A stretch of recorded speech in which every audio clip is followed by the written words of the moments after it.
Good morning. My name is Jennifer Levine from the Door Times, coming at you live with some insider information into the Schuette v. Bam matter. Up first, oral arguments. May I please the court?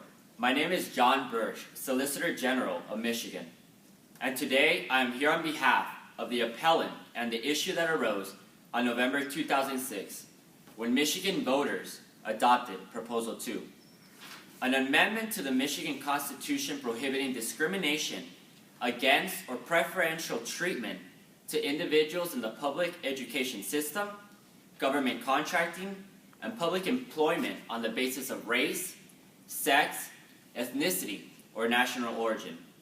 The amendment was a product of a battle over race conscious, over affirmative action, and mission policies in Michigan's public universities that began in the 1960s and culminated with the Supreme Court's decisions, Grutter v. Bollinger and Gratz v. Bollinger.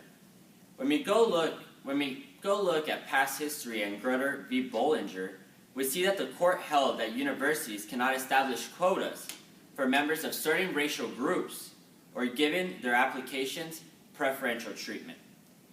The court explained that universities could use more flexible standards that treated race as a plus factor, but they couldn't give individualized consideration and put their applications above others. Proposal 2 isn't the only type of proposition of its own.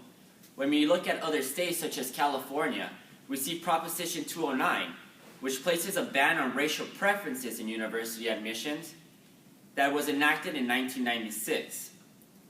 When looking at past but current studies that show that minorities have a much greater chance of graduating from the university systems under Proposition 209 than previous other systems used by universities that have or use racial preferences.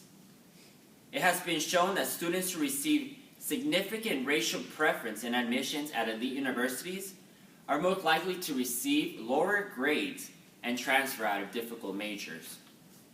Overturning Proposal 2 threatens the right of the people to govern themselves. Voters enacted Proposal 2, and because the government cannot disregard the will of the citizens, they should not overturn it.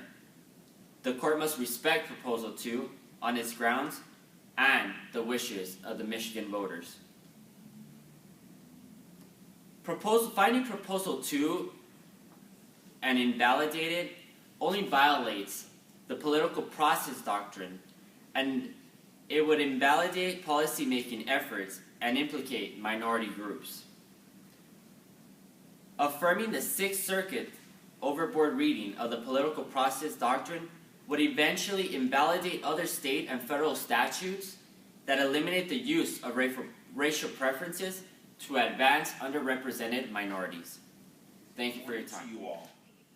May it please the court, I'm here with Ms. Chantal Driver for Respondent Coalition. The state of Michigan, and by proxy, the public universities of Michigan, are remiss in the effort to create a more diverse environment in higher education, which was the foundational purpose of the racially sensitive admissions policy at issue.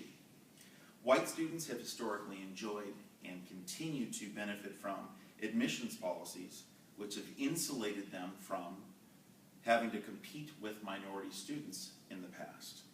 Underprivileged communities have been fighting for equality of educational opportunity for generations. The unmistakable premise of affirmative action